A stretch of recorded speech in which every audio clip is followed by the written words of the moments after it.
2 సంవత్సరాలలో ఓవరాల్గా వైఎస్ఆర్ కాంగ్రెస్ పార్టీ నాయకుల ఇళ్ల మీద దాడులలో ఇప్పుడు జోగి రమేషు తర్వాతన అంబటి రాంబాబు ఇల్లు దాడి రాళ్ళ దాడి తగలబెట్టడం, ఆ మధ్యన వచ్చేటప్పటికి ప్రసన్న కుమార్ రెడ్డి ఇంటి మీద దాడి చేసి ప్రసన్న కుమార్ రెడ్డి ఇంటిని తగలబెట్టే ప్రయత్నం చేసింది నెల్లూరు జిల్లాలో.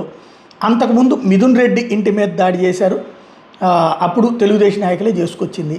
అంతకుముందు కొడాలి నాని ఇంటి మీద ఎలక్షన్ అయిపోగానే కొడాలి నాని ఇంటి మీద దాడితో ప్రారంభమై ఇప్పుడు జోగి రమేష్ దాకా కొనసాగింది.